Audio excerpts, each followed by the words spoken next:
बिस्मिल्लाहिर्रहमानिर्रहीम। अस्सलाम वालेकुम वरहमतुल्लाहि वबरकातुहू। अब्बा ने मरने से पहले मुझे कहा था, बेटा अपनी बहन का ख्याल रखना। मेरे नाम पर 2 मार्केटें हैं, एक मैंने तुम्हारे लिए रखी है और एक मैंने अपनी बेटी फरजाना के लिए। अब वो मार्केट तुम्हारी अमानत है। अपनी बहन को रुखसत करते वक्त और कुछ दो ना दो, मगर एक बाप की दुआएं जरूर देना। मैं अब्बा की बात समझ चुका था, मेरी आंखों में आंसू आ चुके थे। मेरे वालिद साहब ने कलमा शहादत पढ़ा और फिर इस दुनिया फ़ानी से रुखसत हो गए। जब मेरी बहन को ये पता चला कि अब्बा इस दुनिया में नहीं रहे तो इसकी हालत बेहद ख़राब हो चुकी थी। वो चीख चीख कर रोकने लगी थी, बस अब्बा को ही आवाज़ देती रही। बार बार इसे बेहोशी के दौरे पड़ते रहे, क्योंकि वालिदा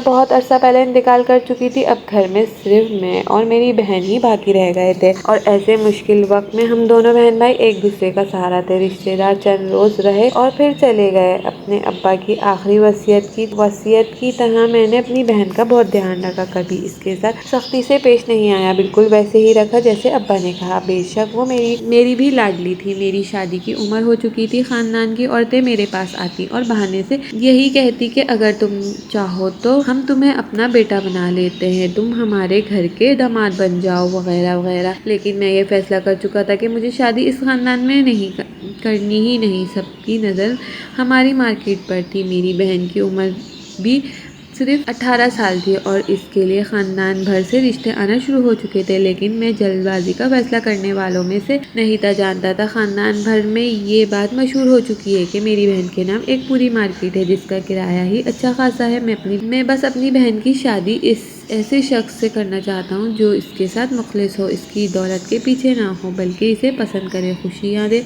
और इज्जत दे। वक्त यूं ही गुजरता रहा। जब मेरी मुलाकात पलवशा से हुई, पहली ही नज़र में इससे मोहब्बत कर बैठा। वो मुझे मेरी मार्केट की दुकान पर नजर आई थी। मार्केट में ही हमारी अपनी एक दुकान थी जिस पर हम तबका सामान बेचा करते थे। इसमें पर भी एक लड़का बिठाया हुआ था, लेकिन वो सारा दिन निकम्मा घूमने चला जाता, इसलिए मैं इधर भी ध्यान देता रहता। वहीं से पलवशा मुझे पसंद आए और मैंने पलवशा के घर रिश्ता भेज दिया। यूं हमारी शादी हो गई। मेरी शादी पर सबसे ज्यादा खुश मेरी बहन ही थी। बहनों के तो अरमान ही होते हैं कि वो भाइयों की खुशियाँ देखें, और मेरी बहन तो वैसे भी मुझ पर जान छिड़कती थी। जैसे जैसे वक्त गुजरा, मेरी बहन के लिए भी रिश्ते आने शुरू हो गए थे। वैसे भी मुझे अपनी बीवी पलवशा पर पूरा भरोसा था। वही रिश्ते ला रही थी, जिनमें से एक रिश्ता मुझे बेहतर लगा और मैंने इसका जिक्र अपनी बहन से किया। बहन को इस बात से कोई एतराज नहीं था। कहने लगी, भाई आपको जो बेहतर लगे वही करें, आपकी रजा में राजी हूँ। मैंने अरशद के साथ अपनी बहन का निकाह कर दिया। निकाह के वक्त मैंने इसे बहुत ही कीमती सामान दिया। ऐसे तो लोग अपने बेटियों की शादी नहीं करते, जैसे मैंने अपनी इकलौती बहन की कर दी। बस एक माँ बाप थे जो इसे लाकर नहीं दे सकता। मैंने जहेज में कोई कमी नहीं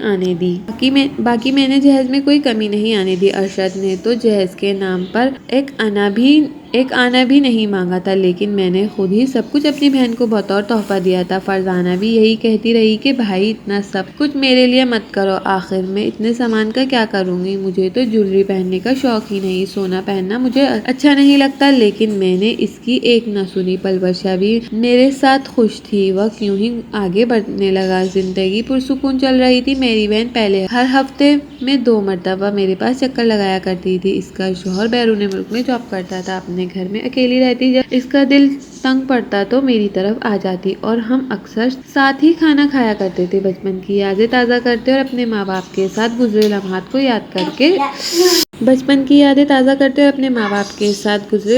को याद करके बास दफ़ा मुस्कुराहट के साथ साथ आंखों में आंसू भी आ जाते। लेकिन धीरे धीरे पलवशा का रवैया फरजाना से बदलने लगा। मेरे सामने ऐसे कहती कि देखो, भले ही तुम्हारा शौहर दूसरे मुल्क रहता है, लेकिन तुम्हें अपने घर पर भी तवज्जो देनी चाहिए। इस तरह तुम्हारी सास को तुम्हारे खिलाफ बातें करने का मौका मिल जाएगा। आए रोज तुम्हारी नंदे तुम्हारे घर आकर बैठी रहेंगी, तुम्हारा कीमती सामान वो सब कुछ खराब कर देंगी। बेहतर है कि तुम अपने घर रहो और अपने शौहर का दिल जीतो, इसके माँ बाप की खिदमत करो। मेरी बहन कहीं ना कहीं समझ चुकी थी कि मेरी बीवी बीवी इसका रोज आना पसंद नहीं करती। पलवशा की मोहब्बत में इतना अंधा हो चुका था कि मैंने इसे मना करना भी कभी भी मुनासिब नहीं समझा। यही सोचता कि पलवशा जो कहती है वही ठीक है और वही सच है। धीरे धीरे मेरी बहन ने हमारे घर आना बहुत कम कर दिया। कोई खास मौका होता, ईद होती या फंक्शन होता, तो ही हमारे घर चक्कर लगाया करती। अल्लाह ताला ने इसे औलाद से नवाजा था। पहले तो अल्लाह ताला ने इसे 2 जुड़वा बच्चे अता किए, इसके बाद एक बेटी अता की। 3 बच्चों की माँ बन चुकी थी, लेकिन हमारे यहाँ अभी तक एक औलाद नहीं हुई थी। जब भी औलाद के लिए पलवशा को कहता तो वह आए बाएं शाएं कर देती। कहती जब अल्लाह को मंजूर हो तो औलाद दे देगा। मैं इसकी बातों से ये भी अंदाजा लगा चुका था कि इसे बच्चों का से कोई खास मोहब्बत नहीं, बल्कि वो आज़ाद रहना पसंद करती है। इस रोज में अपनी मार्केट में ही मौजूद था जब मुझे एक कॉल सुनकर तो मेरे पैरों के नीचे से जमीन निकल चुकी थी, क्योंकि मेरे बहनोई अरशद का बैरून मुल्क में बड़े बुरे तरीके से एक्सीडेंट हो चुका था और एक्सीडेंट में मौका पर ही वो अपनी जान की बाजी हार गया था। अरशद की वफात का सदमा सबसे ज्यादा बीवी और बच्चों को हुआ। फरजाना तो रो रो कर बुरा हाल था। मैं तो मर्दों में से सारी जिम्मेदारी संभाल रहा था। जैसे ही बहन के पास गया तो वो मुझसे लिपटकर फूट फूट के रोने लगी। इसे यूं रोता देखकर मैं भी इसे हौसला देने लगा, लेकिन अपने आंसुओं पर काबू न पा सका। कफन दफन के तमाम तर इंतजाम मैंने ही देखे। फिर अरशद को पर्दे खाक कर दिया गया। जब तक इद्दत पूरी न हुई तो मेरी बहन अपने ससुराल में रही और मैं भी इससे मिलने जाया करता। लेकिन एक रोज सुबह दरवाजे पर दस्तक हुई। दरवाजा खोला तो सामने मेरी बहन खड़ी थी। मुझे सीने लगाकर रोने लगी। मैं इसे सुबह सवेरे अपने सामने देखकर घबरा चुका था। कहने लगा, फरजाना क्या हो गया, तुम ठीक तो हो? इस वक्त इतनी सुबह यहाँ क्या कर रही हो? फरजाना ने रोते हुए कहने लगी, भाई मेरे ससुराल वालों ने मुझे घर से निकाल दिया है। कहते हैं कि हम तेरा खर्चा नहीं उठा सकते, तू तो अकेली नहीं है, तेरे 3 बच्चे हैं। कल को इनके खर्चे बढ़ जाएंगे। इन लोगों ने धक्के मारकर मुझे घर से निकाल दिया। सारी रात सड़कों पर मारे फिरकर गुजारी और जैसे तैसे घर तक पहुंची हूँ। अपनी बहन पर यूं जुल्म देखकर मेरी आंखों से गुस्से से खून उगलने लगा। मैंने बहन को घर बिठाया और सीधा इसके ससुराल चला गया। इसके ससुर और देवर खूब लड़ाई झगड़ा किया, लेकिन वो खुद तो कुछ मानने के लिए तैयार न थे। कहने लगे कि अरशद तो नहीं था, हम इसके भाई मौजूद हैं। ये घर और जगह अब हमारी है। मैंने फरजाना या इसके बच्चों का कोई हिस्सा नहीं है। मैं भी कह दिया कि मेरी बहन मुझ पर भारी नहीं। तुम लोग को से अच्छा तो रखता हूँ और आगे भी रख लूँगा। बहरहाल मैं अपनी बहन को घर लेकर आया, लेकिन ये बात पलवशा को बुरी लगने लगी। सारे घर का काम फरजाना ही संभालने लगी, लेकिन मेरी बीवी से ये कुछ बर्दाश्त नहीं होता। एक रोज मुझे कहने लगी कि मैं फरजाना की दूसरी शादी करवा दूँ,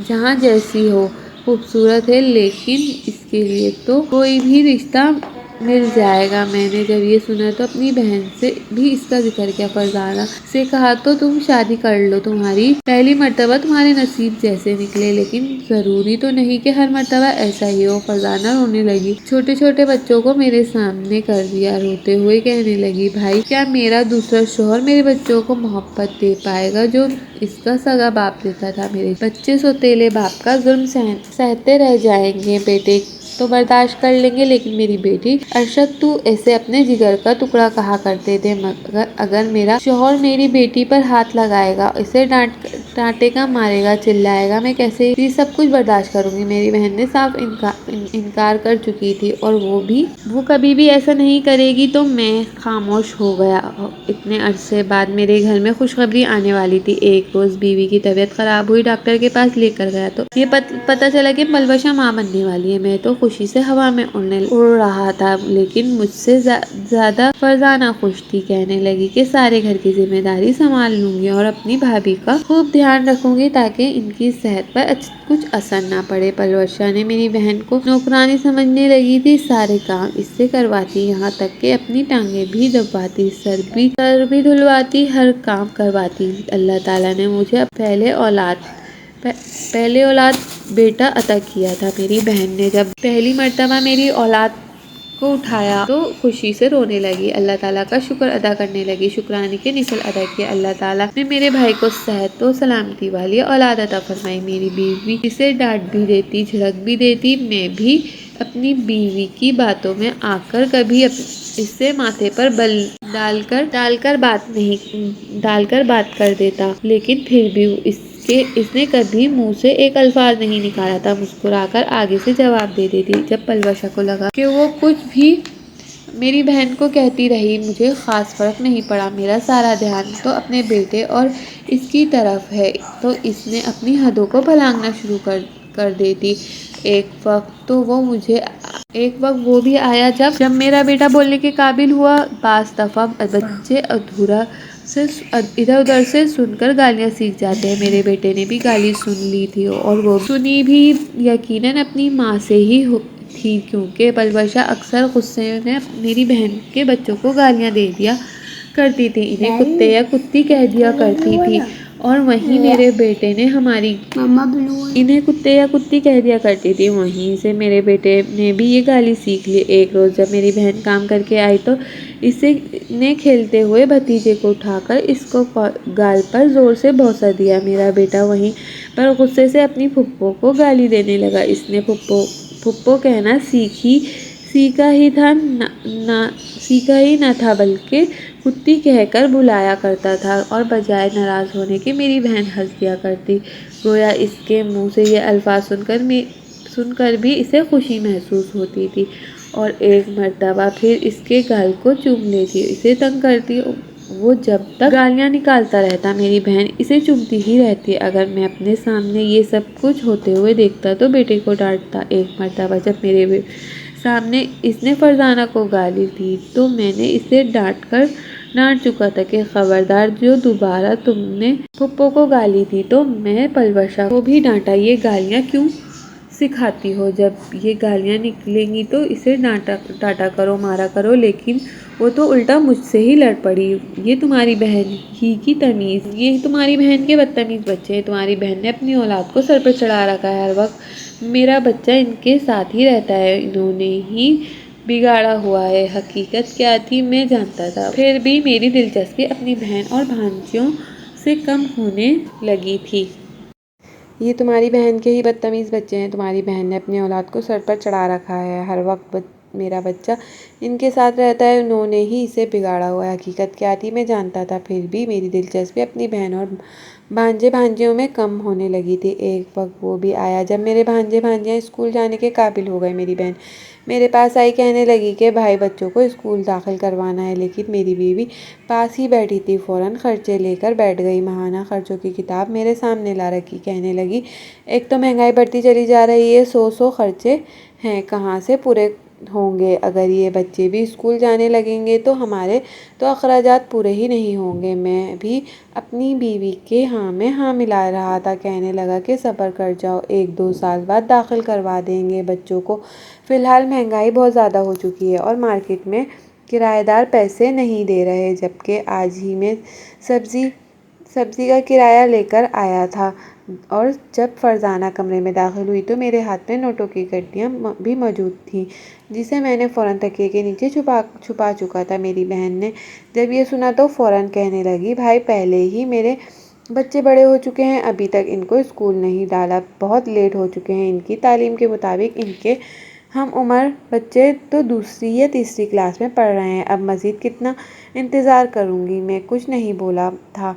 कुछ बोलता तो इससे पहले ही पलवशा कहने लगी कि अच्छा, अगर इतना ही शौक़ है तो पढ़ाने का तो जाओ, अपने खर्चे पर पढ़ाओ। मेरे शौहर पर क्यों बोझ डालती हो? ये अपने बच्चों के खर्चे पूरे करे या तुम्हारे? मेरी बीवी का इतना कहना था कि मेरी बहन खामोश हो गई। कुछ देर बाद कमरे से बाहर निकली तो इसके हाथ में बैग था। हमारे गांव में एक पुराना मकान मौजूद था जहां हम पहले रहा करते थे, लेकिन फिर इस शहर में शिफ्ट हो चुके थे। बहन कहने लगी, मैं इस घर में जाकर रह लूँगी। मैंने भी इसे नहीं रोका था।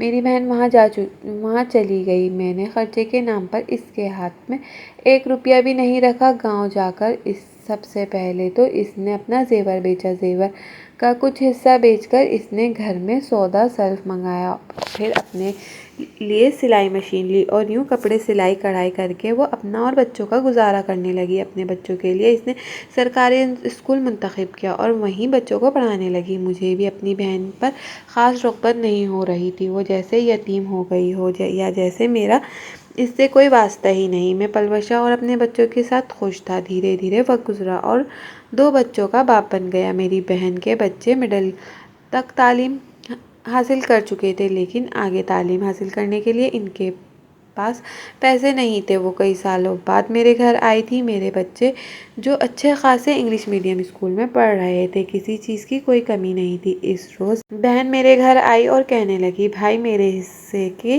विरासत दे दो। अब्बा जो मार्केट मेरे नाम करनी थी वो मुझे दे दो, ताकि इनके किरायों से मैं अपना और अपने बच्चों का गुजारा कर सकूं। इनको खूब पढ़ाना लिखाना और मुझे अब पैसों की ज़रूरत है। मेरी सिलाई कढ़ाई से अब घर का खर्चा नहीं चलते। जब मैंने ये सुना तो हैरत में मुब्तला हो गया। मुझे तो अयाशों की आदत हो चुकी थी। इसी पल मेरी बीवी बोली और कहने लगी कि तुम यहाँ आ जाओ हमारे पास। गांव में कहाँ बच्चों को पढ़ाओगी? ये शहर इतना बड़ा है। हमारा घर ऊपर वाला पोर्शन वैसे भी खाली है। बच्चों के साथ वहीं आ जाओ, तुम्हारे भाई तुम्हारी औलाद को पढ़ाएंगे। बहन खुश हो चुकी थी। चंद रोज़ बाद ही वो अपना सामान लेकर शिफ्ट हो गई। जबकि पलवशा मुझे कहने लगी कि अगर मार्केट अपनी बहन के नाम करोगे तो करोड़ों का नुकसान उठाओगे। अगर इसके बच्चों को चंद रोज़ पढ़ा दोगे तो मामला दब सकता है। मैं ऐसा ही किया था। बहन को यहीं बुला लिया और इसके बाद बच्चों को स्कूल में डाल दिया। लेकिन धीरे धीरे मुझे मेरी बीवी ने पैसों का लालच सिखा दिया। कहने लगी कि ऐसे पैसे जाते रहेंगे तो हमारे लिए कुछ नहीं बचेगा नहीं, हम तो सड़क पर आ जाएंगे। यूँ एक रोज़ हमने फैसला किया कि क्यों ना फरजाना को मार दिया जाए। वैसे भी अक्सर बीमार ही रहती है, मर जाएगी तो जान छूट जाएगी। ये सोचकर मेरे दिल में दौलत की हवस इतनी जागी कि मैंने दूध का गिलास लिया और इसमें जहर मिला दिया। अपने हाथों से मैंने वो जहर वाला दूध अपनी बहन को दिया। कहने लगी, ये लो पी लो, रबड़ी दूध है, मैं सबके लिए लाया था। अपने भांजे भांजियों को तो मैं पहले ही नीचे भेज चुका था। वो मेरे बच्चों के साथ बैठकर रबड़ी दूध पी रहे थे, लेकिन बहन के दूध में जहर मिला चुका था। वो दूध पीती रही, साथ मुझसे यूं ही बचपन की बातें करती रही। जैसे जैसे दूध का असर दिखना शुरू किया, मैं दरवाजे को बाहर से कुंडी लगा दी थी।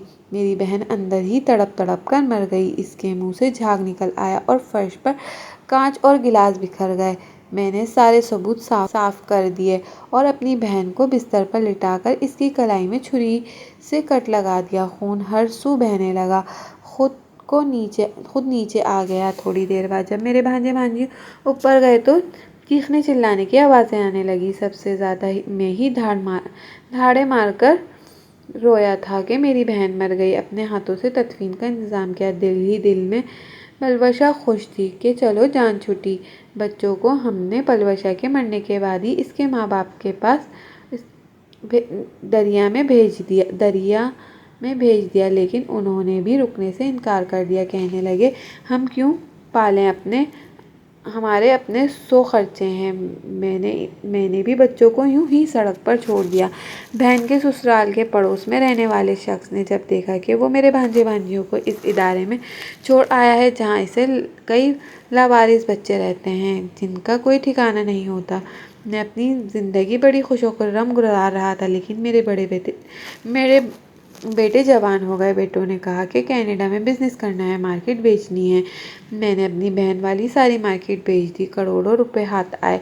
सब कुछ अपने बच्चों को दे दिया। अब दोनों बेटे बाहर मुल्क जाकर सेटल हो गए, कारोबार शुरू कर दिया। कारोबार को मज़ीद वसी करने के लिए उन्होंने ये घर और दूसरी मार्केट भी बेचने का कहा। मैंने इनकार किया, लेकिन अब मैं कमज़ोर हो चुका था। बेटों के आगे कहाँ चलती थी। वैसे भी उन्होंने कह रखा था कि हम दोनों आपको दूसरे मुल्क बुला लेंगे। मैंने अपना घर मार्केट सब बेच दिया, बेटों को दे दिया, लेकिन बेटों को इसमें अच्छा खासा नुकसान उठाना पड़ा। मैं खाली हाथ रह गया। बेटों ने वहीं जाकर अंग्रेज़ी मैम से शादी कर ली। बीवी ने जब देखा कि कंगाल हो गया है तो जैसे तैसे बेटों से लड़ा कर खुद कनाडा ही बुलवा लिया। मैं वहीं रहने लगा और फिर मैं इन्हें कॉल करता, पैसे मंगवाता, भिखारियों की तरह बेटों के सामने हाथ फैलाना पड़ते, लेकिन वो पैसे ना भेजते। मजबूरन एक रोज़ भूख से इतना तंग आया कि अपना मोबाइल भी बेच दिया और फिर मेरी किस्मत मुझे इस मार्केट के हिस्से पर ले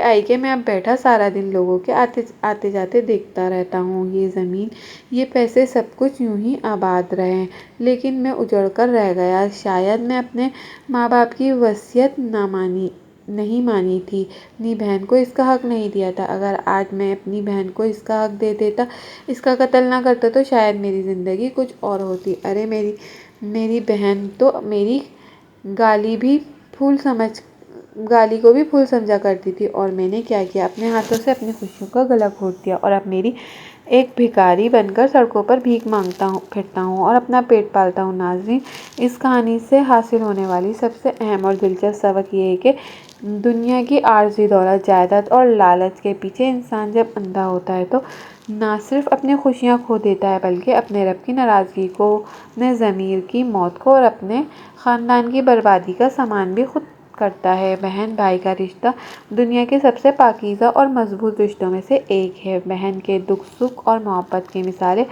आम जिंदगी में बारहा मिलती हैं, लेकिन जब कोई भाई अपनी बहन के हक पर डाका डालकर उसे महरूम करता है तो वो इसे दरअसल अपने माँ बाप की दुआ और वसीयत से भी रोन देता है, और यही अमल इसकी ज़िंदगी को अंधेरों में धकेल देता है। कहानी में साफ दिखाया गया है कि इंसान जब अपनी बहन के हक की ज़मीन, जायदाद या विरासत हड़प करता है तो वक्ती तौर पर ख़ुद को कामयाब समझता है, लेकिन इसका अंजाम हमेशा ज़िल्लत और बर्बादी की सूरत में निकलता है। दौलत की हवस इंसान को इस हद तक ले जाती है कि वो अपने ही खून को जहर पिलाकर मार देता है और ये सोचता है कि अब मेरी राह आसान हो जाएगी, लेकिन हकीकत ये है कि बहन के आंसू, यतीम बच्चों की आहें और माँ बाप की बद्दुआ कभी रायगा नहीं जाती। एक वक्त ऐसा ज़रूर आता है कि वही दौलत जिसके लिए सब कुछ कुर्बान किया, इंसान के लिए वबाले जान बन जाती है। कहानी के आखिर में वो शख्स खाली था, बीवी और बच्चों के सहारे से